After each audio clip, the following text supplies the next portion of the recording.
Halo Sobat UMN. Balik lagi sama aku Bea. Dan aku Siswa. Dan kami adalah tim Beasiswa. Nah, kalian udah tahu kan kalau UMN itu punya program studi multimedia journalism. Bener banget Kak Bea. Dan di multimedia journalism, kalian tuh nggak hanya bisa menjadi wartawan online, cetak, TV ataupun radio aja loh. Ya. Tapi ada banyak banget peluang karir yang bisa kalian dapetin. Ya, salah satunya bekerja di sektor pemerintahan ya Kak ya. Bener banget. Dan saat ini kita akan mendatangkan dua alumni multimedia journalism UMN yang sudah bekerja di sektor pemerintahan. Iya, langsung aja tanpa berlama-lama lagi, langsung kita undang.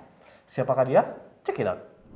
Oke, sahabat UMN semuanya, kita sekarang sudah kedatangan dua kakak alumni nih. Yang hebat-hebat ya Kak. Hebat banget nih dari prodi jurnalistik yang mau sharing-sharing pengalaman mereka di dunia kerja. Yes, betul banget. Oke. Langsung aja Kak. Langsung aja. Jadi di sini sudah ada Kak Kalisa Laurin dan juga ada Kak Patrick Bebatubara kayak gitu. Halo kakak semuanya. Halo, selamat siang. Selamat siang. Gimana kabarnya? Baik? Luar biasa. Puji Tuhan, sehat. Puji Tuhan. Oke, semoga sehat-sehat terus. Yes. Karena biar di masa-masa kayak gini kita tetap harus semangat nih ya. Betul banget Gitu. Kak Siswa.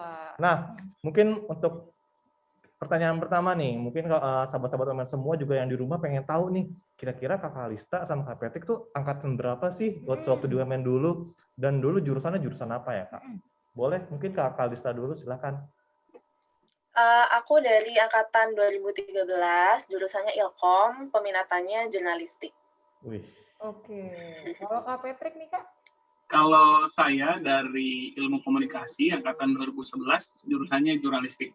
Jurnalistik juga. Oke. Wih, anak jurnal beraksi nih ya Iya. sekarang nih ya. Oh mantap. Unjuk gigi. Unjuk gigi. Iya. Oke. Nah, Kak Kalista dan Kak Patrick boleh diceritain nggak nih sekarang udah kerja di mana, sama sebagai apa, dan sudah berapa lama? Mungkin gantian dari Kak Patrick dulu Kak. Nah, thank you kesempatannya Bea dan Siswa. Senang banget bisa sharing sama teman-teman dari UMN lagi. Sebenarnya kalau dibilang kerjaannya udah agak terlalu lama ya. Jedanya dari 2015 sampai 2021, man. Wow. I feel old. Tapi senang banget ketemu sama teman-teman yang masih energik, masih lebih muda, dalam artian sometimes kita perlu recharge lagi energi kita, ketemu dengan teman-teman yang masih junior, katakanlah, tapi mereka siap berkembang. Di kantor kan ketemunya sama teman-teman atau rekan kerja yang lebih senior. Nah, kebetulan saya kalau di kantor jadi level yang paling junior dari junior. Saya kerja di Kementerian Luar Negeri, di kantornya di Gambir, di Pejampon. Saya sudah bekerja di situ sebagai PNS dari tahun 2019. Oke, udah PNS itu pekerjaannya, tapi status saya di situ tuh sebagai seorang diplomat. Jadi resmi sebagai diplomat tuh baru 1 tahun, dari tahun 2020 sampai 2021 sekarang. Nah, 2019 ke 2020 itu saya pendidikan dulu. Jadi sebelum dilantik sebagai diplomat dan PNS, saya itu CPNS, calon pegawai negeri sipil. Gitu. Oke. Wah, keren. Keren banget sih.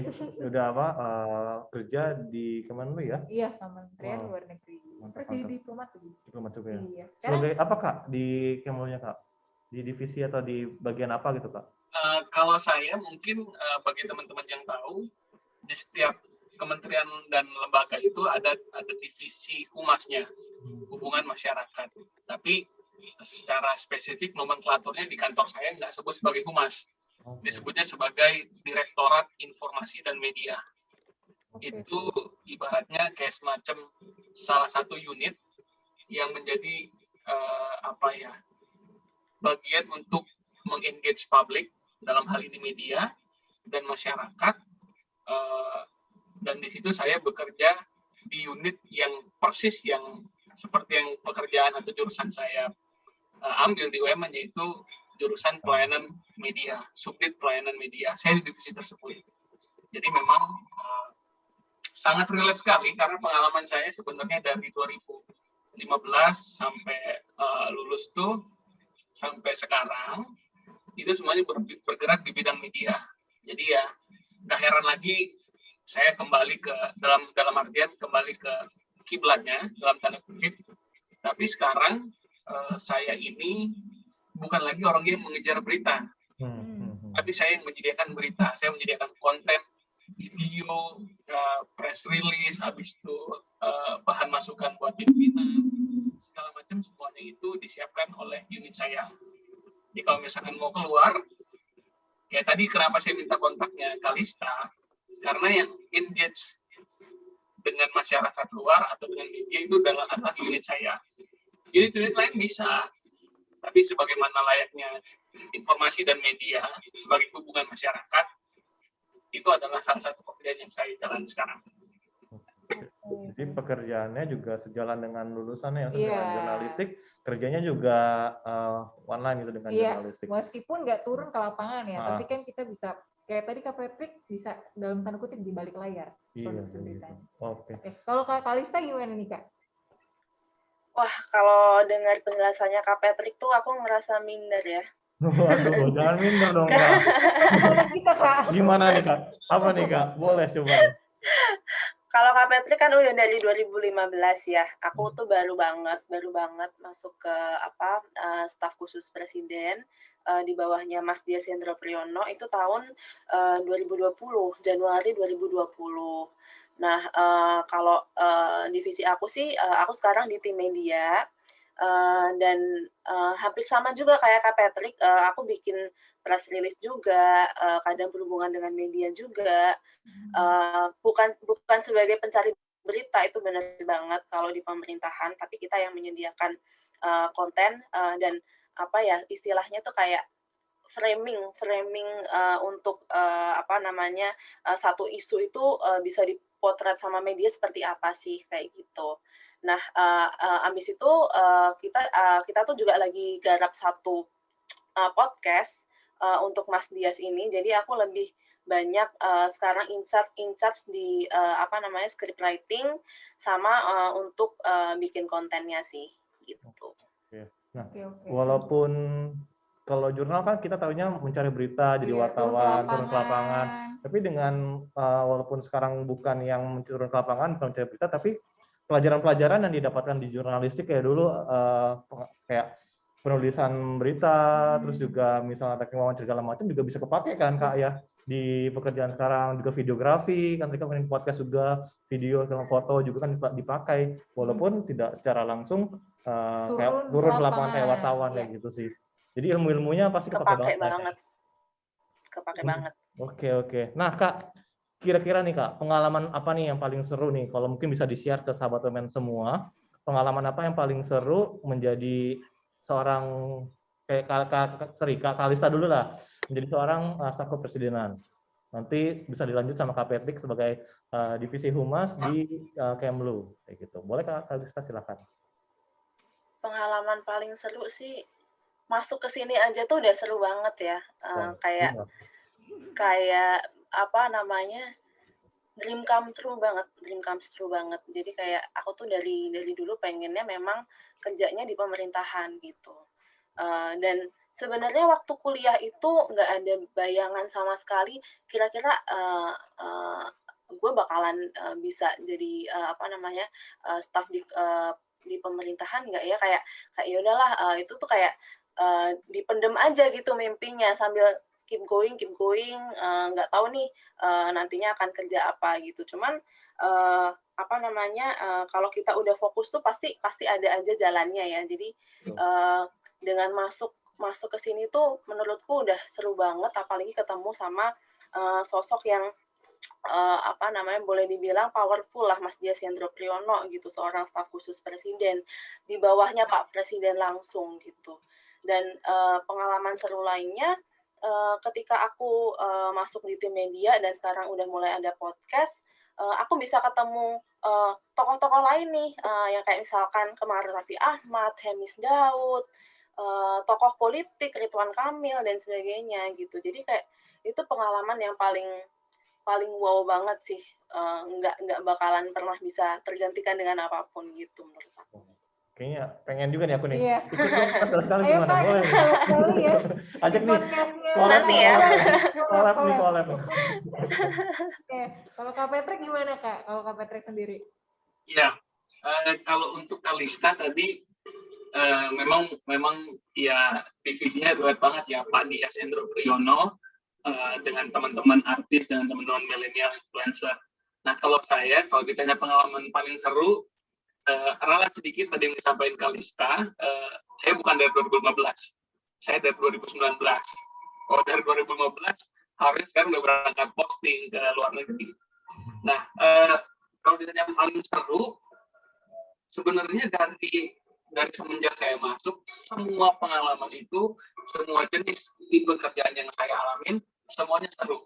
Kenapa? Karena kita nggak pernah tahu apa yang kita hadapi di depan, karena itu terus bergulir ya.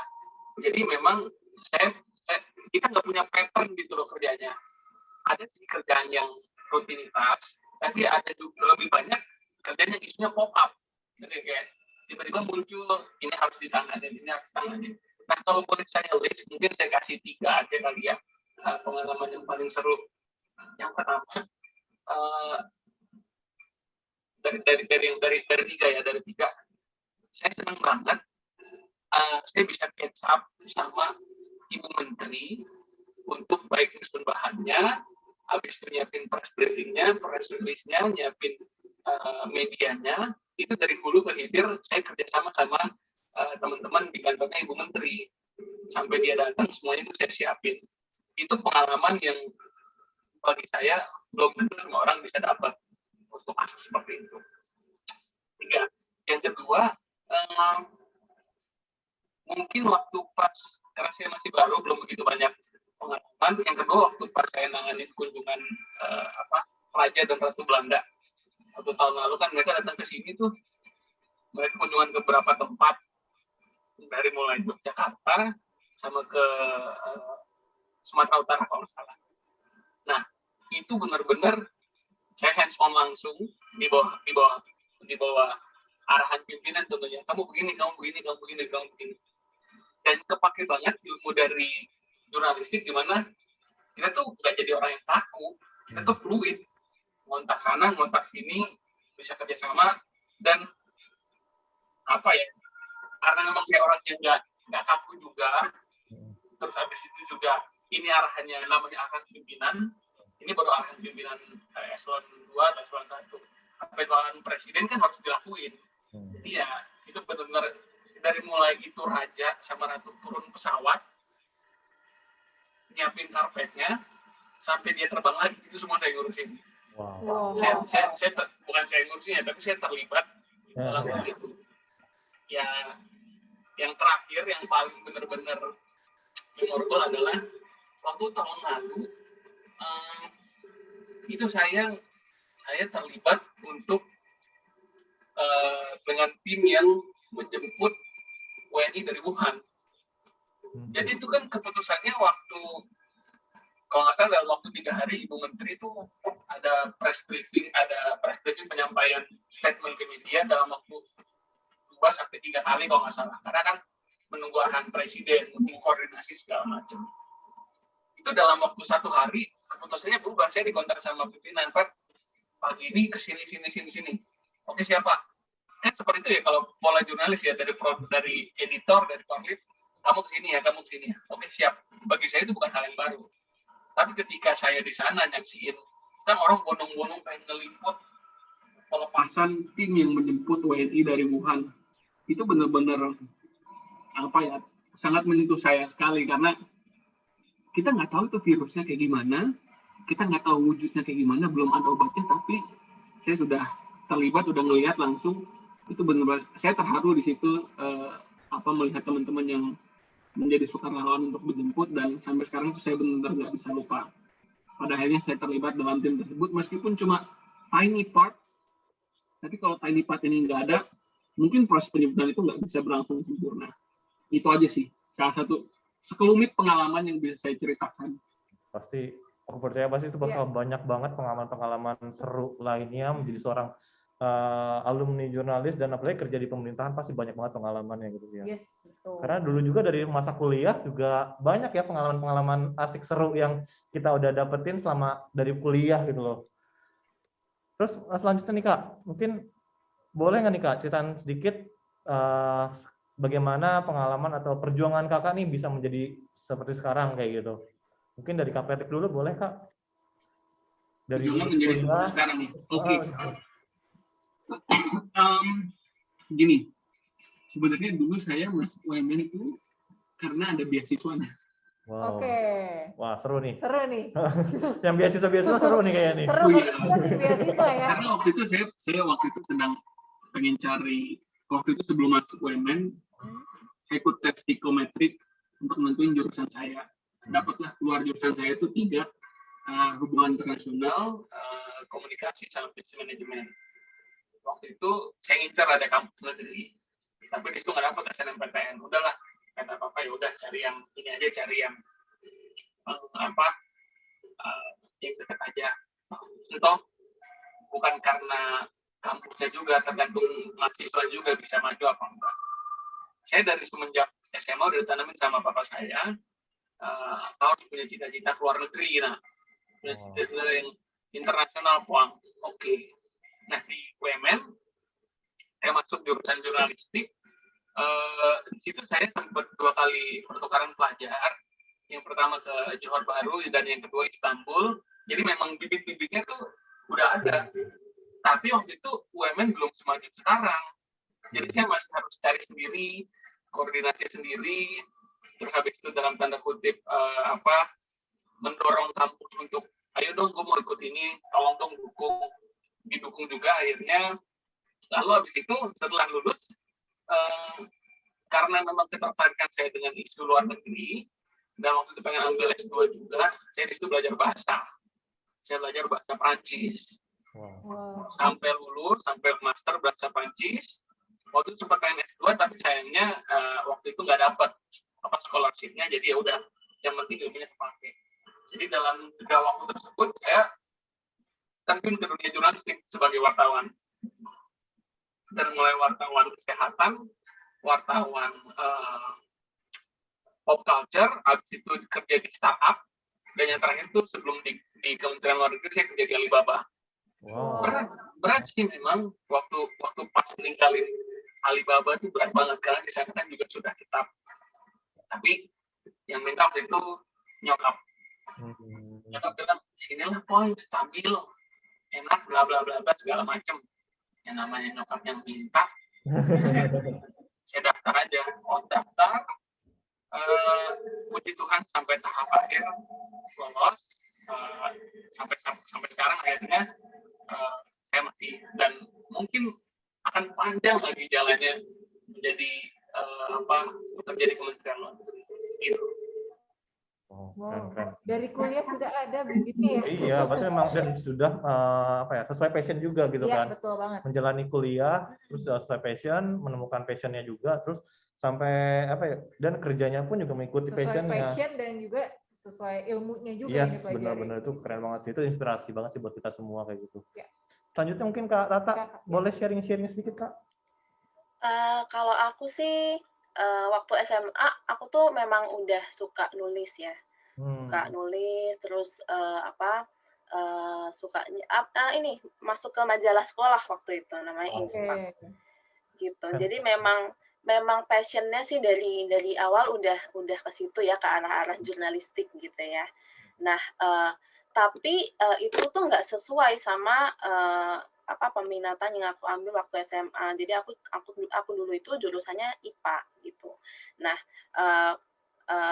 kalau IPA kuliahnya kalau misalkan mau ambil jurusan yang, jadi aku pengen masuknya itu hubungan internasional.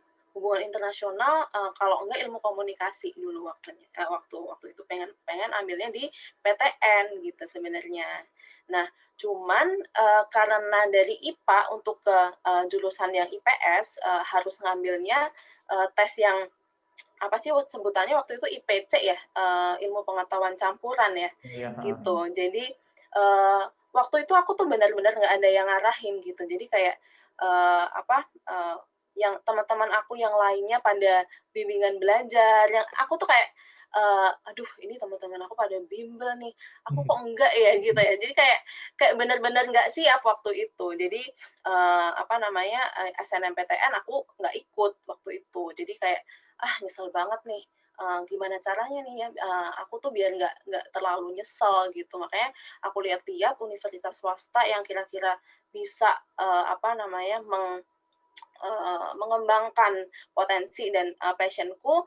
Aku lihat nih ada nih waktu pameran EduFair, waktu EduFair di sekolahku waktu itu ada UMN, dan pas lihat brosurnya, wah ini punyanya Kompas nih. Kompas kan emang udah terkenal banget ya, media yang benar-benar udah punya nama di Indonesia gitu. Kayak langsung tertarik waktu itu, daftar tes beasiswa juga waktu itu. Gitu. Tesnya itu dapat, puji Tuhan dapat gitu. Berapa Kak? Boleh sombong dikit nggak? Kenapa? Berapa nih Kak? Boleh sombong dikit nggak nih? Masih ingat nggak? Aduh. Apa ya? Harus flashback ke beberapa tahun lalu. Udah anggap aja 100% gitu ya Kak ya. Anggap aja 100% ya. Enggak, kayaknya enggak 100% sih, enggak 100%. Tapi lumayan lah. Lumayan lah ya. Sekitar ya 60 atau 70% gitu. Oh, itu aku lupa beneran. Terus akhirnya keterima kuliah di UMN. Setelah lulus nih, singkat cerita, setelah lulus aku tuh ngerasa masih belum puas gitu. Kayaknya masih bisa lagi nih belajar tentang ilmu politik gitu. Balas dendam, pengen masuk ke PTN gitu. Jadi aku ambillah S2 di PTN. Ambilnya hubungan internasional. Kebetulan waktu itu ada teman aku, jadi ceritanya gini. Teman aku itu dosen pembimbingnya kenal sama orang stafsus gitu, dan kebetulan orang stafsus ini lagi cari orang media, background S1-nya jurnalistik, dan lagi ambil ilmu politik juga di UI gitu, S2-nya ambil ilmu politik atau ilmu hubungan internasional. Nah, teman aku ini keinget sama aku karena aku S1-nya memang background-nya jurnalistik kan. Ya udah, waktu itu diwawancara, ketemu sama Mas Dias langsung, ya udah deh akhirnya keterima gitu. Wow. Langsung ya. Sebelumnya pernah ada pengalaman kerja apa Kak? Sebelum dari ini?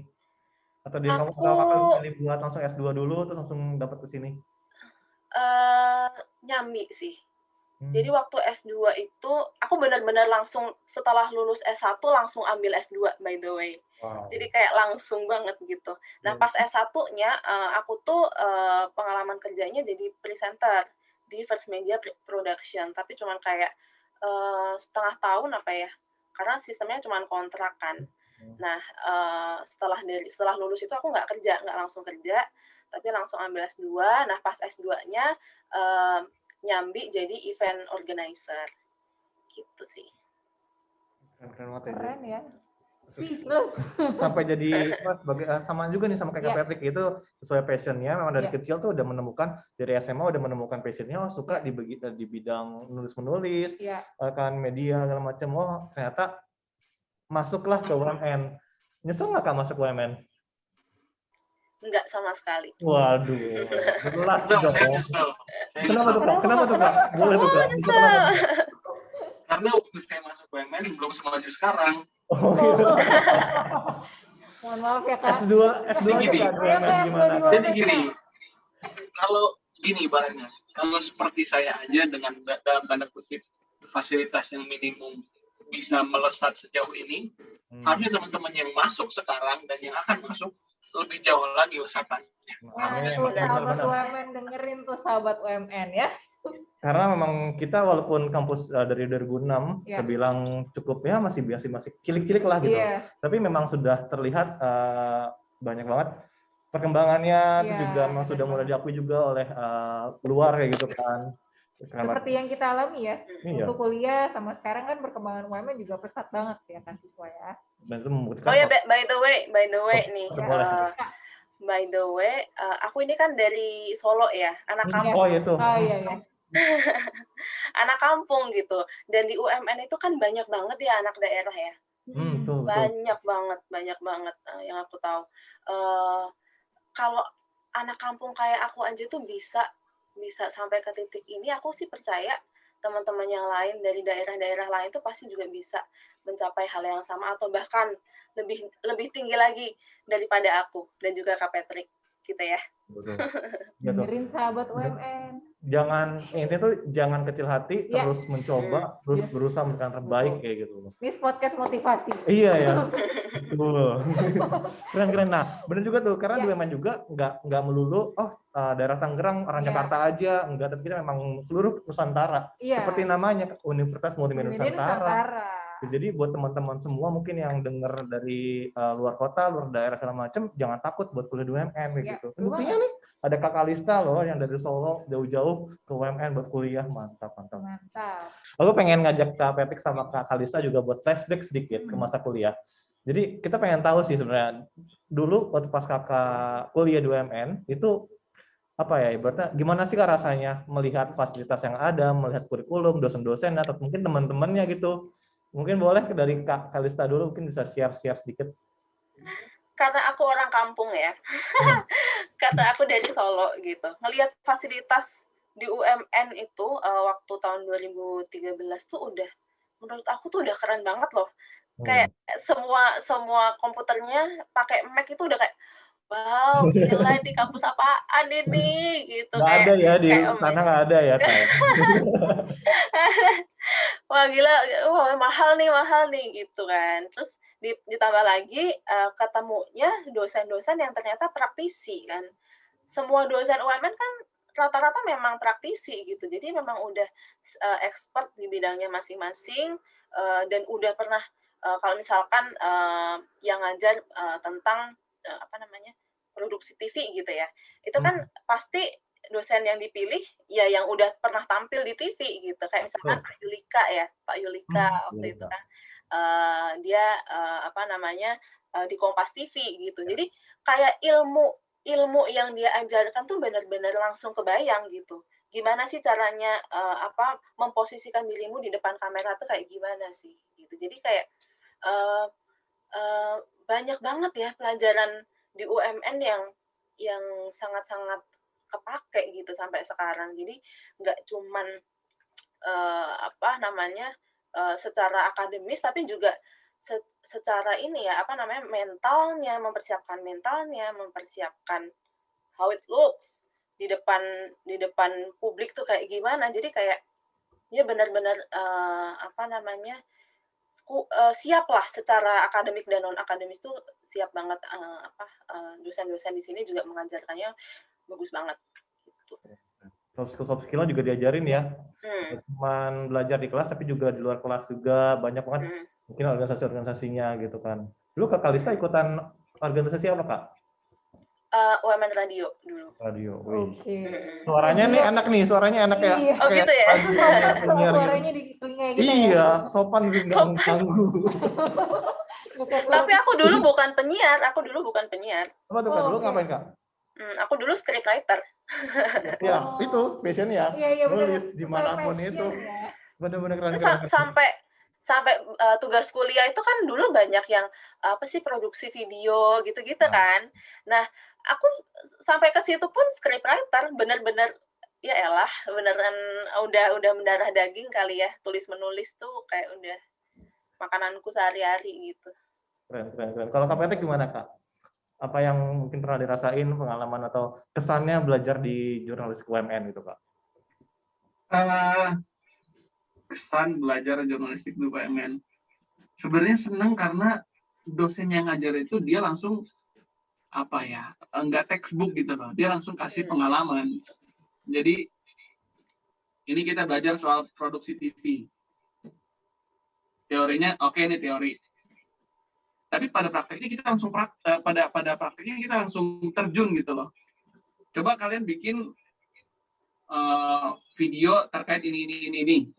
Coba kalian bikin tulisan terkait ini. Fotografi terkait ini. Itu pengalaman yang memang kalau menurut saya sangat berharga sekali karena selain kita dituntut untuk langsung terjun, mereka juga membantu kita mengenalkan kita dengan orang yang berkecimpung di bidang tersebut. Jadi misalkan, Pak, saya mau bikin ini. Oke, kamu kontak ini ya, teman saya gini, bilang aja saya ini. Dibantu. Tapi memang kita harus bangun lagi fondasinya dari awal, apa yang kita kerjakan, apa yang kita susun. Jadi memang nggak semata-mata disodorkan, tapi kita juga harus berusaha biar hasilnya nggak biasa-biasa aja. Karena teman-teman standar perkuliahan di UMN, saya rasa memang sudah sangat kompetitif ya untuk standar jurnalistik. Kita punya dosen-dosen yang memang ekspertis di bidangnya. Habis itu juga ada banyak, saya senang ada banyak organisasi, ada banyak kegiatan yang bisa kita ambil. Saya sendiri waktu itu ikut Ultimax sama teman-teman karena waktu itu senang banget gitu loh, bisa liputan keluar, bisa jalan-jalan untuk ketemu artis segala macam. Waktu itu memang sangat senang seperti itu.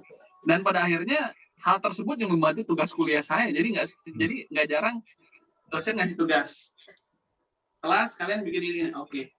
Saya udah punya materi, saya ambil aja dari tulisan saya di majalah. Bener.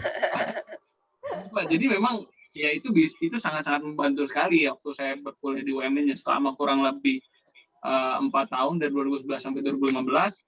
Dan selain dosen, selain habis itu organisasinya juga, lingkungannya benar-benar sangat sangat cozy untuk belajar di perpustakaannya. Jadi selain karena memang dosennya sendiri senang diskusi juga, jadi kita sering, ayo habis makan siang kita diskusi di kantin atau nggak di perpus atau apa segala macam. Seneng banget deh, iklimnya tuh sangat-sangat membantu kita selain untuk bisa memperkaya diri terkait organisasi atau soft skill, lingkungannya juga mendukung kita untuk belajar. Wow. Kita tidak perlu berbicara. Iya, karena UMN tuh every space is learning space. Apalagi kalau banget. mungkin kalau Kapetik sama Kalista UMN sekarang gedung udah ada yang baru, terus juga banyak perpustakaannya juga udah 2 lantai. Perpustakaan juga udah 2 lantai, terus juga banyak tempat-tempat. Waktu saya tuh gedungnya baru 2. Kan udah 4 ya? Udah banyak baru, terus kayak space kosong tuh bisa digunain sama mahasiswa buat belajar bareng, nongkrong, duduk namanya tuh kayak cocok banget sih buat kayak Kapetik yang mau keluar. Siswa. Ya. Percuma kalau ada space kosong tapi hatinya kosong juga. Waduh. Coba hati kamu kosong nggak? Waduh, bahaya ini Kak Patrick ini. Mungkin nanti kita bisa ajak Kak Kalista sama Kak Patrick nanti datang ke UMN langsung kalau ada waktu dan kesempatan main-main ke UMN. Waduh, makin nyesel nanti. Biar nostalgia. Tapi memang di UMN kayak mungkin aku sedikit sharing lah ya. Aku kan juga alumni UMN jurnalistik. Pengalaman yang paling seru yang paling aku ingat sekarang adalah ada mata kuliah dulu dosennya ini sekarang nggak prodi jurnalistik. Dia bikin tugas, tapi tugasnya tuh seru gitu, tugas saat hari H. Dia bikin kayak Running Man. Mungkin kalau sahabat teman di rumah tahu Running Man gitu kan nonton. Kayak bikin, dia udah taruh nih tugas-tugasnya di beberapa spot titik-titik di UMN. Terus kita disuruh kayak nyari ngumpulin gitu loh. Itu bener-bener kayak seru banget. Itu kayak wow sih, itu pengalaman belajarnya tuh nggak cuma di kelas doang, nggak cuma duduk ya udah dengerin dosen, tapi ini memang ada dibikin praktik langsung dan seru gitu kan. Juga kayak tadi Kapetik juga bilang, Kapetik juga setelah makan siang masih bisa kumpul sama dosen, belajar bareng sama teman-teman. Kayak memang UMN tuh memang dibuat sahabat UMN semua, jangan lupa untuk masuk UMN ya. Nah, Kak Kalista dan Kapetik nih, pertanyaan terakhir. Boleh nggak nih Kak diajak, kasih ajakan buat sahabat UMN untuk masuk UMN? Mungkin boleh dari Kak Kalista dulu kali ini. Ajak adik-adik kelas nih. Adik-adikku yang mau masuk kuliah, jangan ragu untuk pilih UMN. Karena di sini itu ya yang tadi seperti kita yang udah sharing, kalian nggak cuma belajar soal teori, tapi juga belajar bagaimana praktek sesungguhnya di lapangan. Dan yang paling penting di sini kalian itu belajar mental sih. Gimana maksudnya membawa diri di depan publik, di depan orang-orang, ketika kalian berhadapan langsung sama orang-orang di dunia pekerjaan tuh kalian nggak norak gitu loh. Jadi benar-benar di kampus tuh diajarinnya untuk nggak cuman teori aja, tapi juga berkomunikasi dengan orang tuh caranya gimana. Jadi benar-benar kepake semua sih ilmunya selama aku kuliah sih di dunia pekerjaan ini gitu. Mantap. Tuh teman-teman semua, adik-adik semua di rumah, ayo ikutin Kak Kalista masuk UMN. Dulu Kak Kalista SMA di mana Kak? Mungkin kalau boleh tahu Kak. Aku di Ursulin di Solo. Kalau Kak Petik gimana? Apa nih, SMA-nya atau? SMA-nya. Kalau saya SMA-nya Strada di Tangerang. Strada Tangerang. Tuh ayah halo Strada Tangerang, halo Strada Solo gitu kan. Coba tahu ada yang nonton gitu kan, ada adik kelas Kak Petik sama Kak Kalista gitu. Waktu itu sih sebenarnya banyak gerombol, karena waktu UMN baru buka, waktu itu banyak rombongan SMA dari sekolah saya itu masuk. Jadi waktu itu lagi rame-ramenya. Nah, kalau Kak Petik gimana nih Kak? Mungkin bisa nih ajak adik-adik kelas sekarang nih yang dari Strada yang Tangerang untuk masuk UMN, atau mungkin di luar Strada ya, SMA Indonesia. Seluruh Nusantara. Gini, untuk teman-teman yang masih ragu memilih universitas, percayalah, dimanapun kamu ditempatkan, selama kamunya punya kerinduan untuk berkembang, nggak usah ragu kamu taruh dimanapun, kamu pasti maju. Amin. Nah, salah satunya di UMN, dosennya praktisi, bisa kasih kita insight, selain dari teori di textbook, bisa juga dari pengalaman mereka. Fasilitas kampusnya, saya nggak perlu ngomong, saksiin sendiri aja langsung. Lalu organisasinya, habis itu buku-buku perpustakaannya, habis itu juga belum lagi kerja sama UMN dengan kampus lain, dengan berbagai perusahaan. Nggak usah khawatir, nggak usah minder. Oh dia kampus ini. Tenang aja, kita punya masanya sendiri.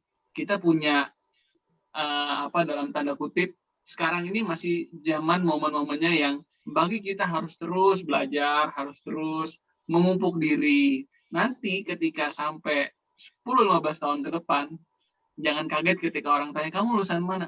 UMN. Oh, UMN itu ya? Nggak usah khawatir. Jangan ragu pilih UMN. Ada Kalista di sini yang udah masuk istana, ada saya juga yang udah di pemerintahan. Mungkin kalian selanjutnya. Amin. Percayalah. Kita doakan juga ya. Betul. Mungkin kalian. Ini nama UMN tuh sebenarnya udah ada di mana-mana loh. Jadi kayak orang itu udah familiar banget sama UMN. Jadi jangan takut masuk UMN nggak dapet kerja itu nggak mungkin banget gitu. Orang-orang tuh udah percaya sama kualifikasinya UMN. Oh itu ya yang punyanya Kompas tuh ya. Oh bagus banget tuh jurusan jurnalistiknya. Udah kayak gitu semua rata-rata. Jadi jangan pernah takut masuk jurnalistik UMN. Tuh, dengar sahabat teman ya, jangan ragu buat masuk ke jurnalistik UMN, jangan takut. Ya, percaya aja ya. Luar biasa banget. Mungkin kalau aplausnya virtual ya, aplaus virtual. Keren banget, benar-benar keren banget Kak Kalista, Kak Petik untuk sharing-sharing hari ini. Benar-benar menginspirasi, benar-benar bikin kita juga nih untuk tidak tahu, oh beginilah dunia kerja di pemerintahan kayak gimana, jurnalis itu kayak gimana. Saya sampai nggak bisa ngomong kan dari tadi karena saya speechless banget ya. Aku jadi tertantang nih, pengen nih. Mungkin kita bisa di lain kesempatan kita bisa sharing-sharing lagi, secara langsung mungkin ya kita bisa ngobrol-ngobrol lagi. Dan terima kasih banyak Kak Kalista, Kak Petik buat waktunya. Sudah sharing juga, iya. Selamat beraktivitas kembali, sehat-sehat terus, stay safe.